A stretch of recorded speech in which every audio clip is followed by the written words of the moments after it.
Mi nombre es Laura. Por 50 años, mi vida fue como una casa bien construida, sólida, segura, predecible. Mi esposo, Arturo, fue siempre la viga maestra de esa casa. Un hombre serio, trabajador, un proveedor ejemplar. Juntos, criamos a 2 hijos, vimos a nuestros nietos nacer. Nuestro amor no era de grandes tormentas ni de fuegos artificiales. Era un amor tranquilo, una sociedad construida sobre la costumbre y el respeto mutuo. Yo creía que lo conocía como a la palma de mi mano. Pero la vida, esa vieja señora traicionera, se guarda sus revelaciones más crueles para el final. La primera grieta en nuestra fortaleza apareció un martes gris. Arturo, que nunca se quejaba de nada, sintió un dolor agudo en el pecho mientras leía el periódico. Él, que siempre presumió de su salud de toro, se puso pálido como la cera. La ambulancia, el sonido de la sirena rasgando la paz de nuestra calle, el hospital local, todo se convirtió en un borrón de pánico. El diagnóstico fue un golpe, una condición cardíaca rara y agresiva. Los doctores de Morelia fueron directos. Señora, aquí no tenemos los recursos. Su única esperanza es el Instituto Nacional de Cardiología, en la Ciudad de México. 2 días después, estábamos en un cuarto de hospital frío e impersonal en la capital. Arturo, el hombre que siempre fue mi roca, estaba acostado en una cama conectado a máquinas que pitaban y zumbaban, marcando el ritmo frágil de su vida. Me sentía perdida, una extraña en una ciudad monstruosa, rezando por un milagro. La enfermera me dijo que el jefe del departamento, el mejor cardiólogo del país, el doctor Javier Solana, tomaría el caso personalmente. Yo me aferré a ese nombre, Javier Solana, como si fuera un santo. Él era mi única esperanza. Yo no me imaginaba que ese nombre, que yo repetía como un mantra, era el mismo nombre que había susurrado en mis sueños de adolescente, el nombre del fantasma que había rondado mi corazón por medio siglo.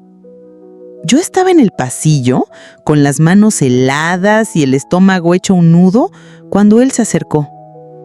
Era alto, con el pelo canoso en las sienes y un aire de autoridad tranquila. Traía el cubrebocas puesto y sus ojos, la única parte visible de su rostro, eran de un café profundo, cansados pero intensos. «¿Señora de Cervantes?», preguntó, la voz grave y profesional. Yo asentí, incapaz de hablar. «Soy el doctor Javier Solana. Estudié el caso de su esposo. La situación es delicada, pero hay opciones. Quiero explicarle el procedimiento que estamos considerando». Él empezó a hablar en términos médicos que yo apenas podía procesar, pero mientras hablaba, se bajó el cubrebocas para respirar mejor, y en ese instante, el piso del hospital desapareció bajo mis pies. El aire se volvió denso, pesado. El tiempo se detuvo. Los pitidos de las máquinas se convirtieron en un zumbido lejano. El rostro de aquel hombre, ahora marcado por la edad, por las reguras de preocupación, era el mismo rostro que yo había guardado en un rincón secreto de mi memoria por medio siglo. El pelo estaba canoso, pero la forma de sus ojos, la curva de su quijada, el pequeño lunar cerca del labio, era él. Era mi Javier, el muchacho que me escribía poemas, que me robaba besos en el jardín de la plaza, el amor de mi vida que un día simplemente desapareció. «Javier», susurré, mi cerebro negándose a creer lo que mis ojos veían. Él dejó de hablar, me miró a los ojos. Me miró de verdad, no como a la esposa de un paciente. sino como tratando de descifrar un acertijo. Y entonces vi el reconocimiento en su mirada. Vi el shock, la incredulidad. «Laura», dijo, su tono profesional rompiéndose. «Laura, ¿eres tú?» Nos quedamos ahí, parados en medio de un pasillo de hospital lleno de gente, dos fantasmas del pasado mirándose a través de un abismo de 50 años. El hombre que amé y perdí, y el hombre con el que me casé y que ahora estaba muriendo, se encontraban bajo el mismo techo. Y el destino, en su más cruel de las ironías, había puesto la vida de uno en las manos del otro. Los días siguientes fueron una tortura surrealista. Durante el día, yo era la esposa devota, sentada junto a la cama de Arturo, sosteniendo su mano, rezando por su recuperación. Pero en las noches, cuando las visitas terminaban y el hospital se sumergía en un silencio casi sagrado, me encontraba con Javier en la cafetería desierta de la planta baja. Éramos dos extraños con una vida entera de intimidad no resuelta entre nosotros. Nuestras pláticas fueron titubeantes al principio, llenas de preguntas tímidas. Pero pronto, la presa de 50 años de silencio se rompió. «¿Por qué te fuiste, Javier? ¿Por qué nunca más me escribiste?», le pregunté, el dolor del adolescente que fui resurgiendo con una fuerza avasalladora. Javier miró su taza de café como si las respuestas estuvieran allí. «Yo te escribí, Laura. Te escribí decenas de cartas, cada semana, durante el primer año». Él me contó la historia que yo nunca supe. Su familia, de origen humilde, recibió una oferta irrechazable del papá de Arturo, un hombre rico e influyente en Morelia.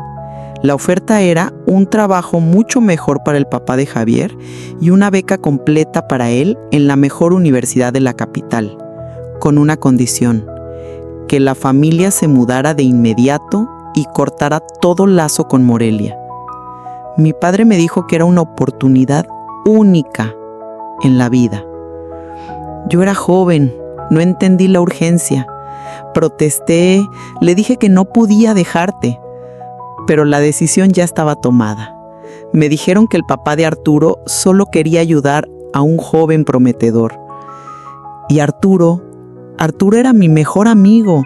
Fue a despedirse de mí, me dijo que me cuidaría, que me mantendría informado. Te mandé cartas, Laura.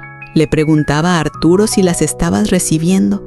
Él me decía que sí, pero que estabas muy dolida, que ya andabas saliendo con otros. Después de un año, me escribió una última carta, diciéndome que tú y él estaban comprometidos. Me dijo que habías encontrado la felicidad y que yo debía seguir adelante. Y yo, como un idiota, le creí.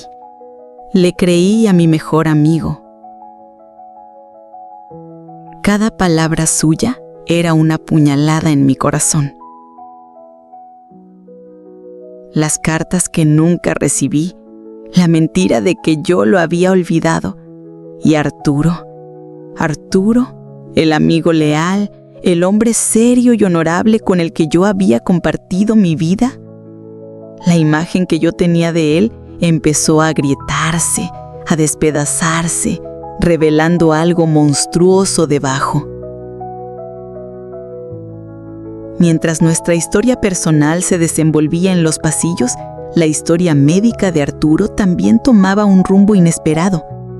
Javier, ahora no solo como doctor, sino como un hombre con una herida personal, se clavó en los archivos de Arturo con una intensidad forense.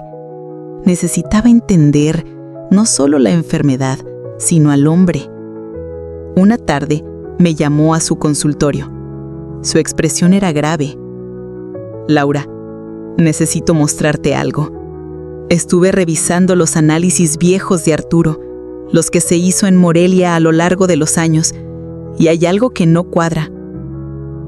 Esta condición cardíaca suya, aunque rara, generalmente tiene marcadores genéticos o señales previas que debieron haber aparecido, pero en todos sus exámenes no hay nada. Es como si la enfermedad hubiera surgido de la nada, de forma agresiva, en los últimos meses. Eso es atípico. Javier continuó su investigación. Habló con antiguos colegas de Arturo, con médicos de Morelia, y entonces lo encontró. Un pequeño detalle en un análisis de sangre de rutina de 20 años atrás que un doctor había pasado por alto. Un nivel ligeramente alterado de una enzima. Por sí solo no significaba nada, pero para Javier era la punta del iceberg. La verdad que desenterró era médica y profundamente personal. Arturo padecía una condición genética muy rara que causaba la acumulación lenta de una proteína en el corazón. Esa condición, si no se trataba, permanecía silenciosa por décadas hasta que explotaba en una falla cardíaca fulminante. Pero había algo más. Esa condición también estaba frecuentemente asociada a problemas de infertilidad. Laura, dijo Javier, escogiendo las palabras con cuidado, crucé los datos y necesito preguntarte algo muy difícil. ¿Tus hijos tuvieron problemas para concebirlos? Mi mundo se derrumbó por segunda vez. Recordé los años de frustración, los doctores que nos decían que todo estaba bien con nosotros, el embarazo milagroso de nuestro primer hijo después de casi 10 años de intentos. Javier continuó, su voz llena de un dolor compartido. Laura, el papá de Arturo no le ofreció una beca a mi papá por caridad, y Arturo no se hizo de mí solo por celos. Arturo sabía, desde muy joven, que era estéril. Sabía que nunca podría tener hijos. Necesitaba una esposa, pero también necesitaba un heredero. Y no podía arriesgarse a que te casaras conmigo, porque entonces su secreto se revelaría. Él no solo nos robó nuestro amor, él te robó la paternidad de tus hijos. Laura, tus hijos no son hijos de Arturo. Biológicamente, solo pueden ser míos. La revelación fue tan absurda, tan monstruosa, que empecé a reír, una risa histérica, de pura incredulidad y horror. Javier se levantó, me abrazó y yo lloré en sus brazos. Lloré por la vida que no tuve, por el amor que me fue robado y por la mentira colosal sobre la cual yo había construido mi familia. Con la verdad revelada, yo no sentía odio por Arturo. Sentía una lástima inmensa y helada. Necesitaba su confesión. Necesitaba escucharlo de su boca. Entré a su cuarto de hospital. Estaba débil, pero consciente. Javier esperó afuera. Me senté a un lado de su cama. Arturo, empecé, mi voz calmada, pero firme. Javier Solana es tu doctor. Vi un destello de pánico en sus ojos cansados. Lo sé, susurró. Y yo lo sé todo. Yo sé lo de las cartas, sé lo de tu padre y sé lo de nuestros hijos.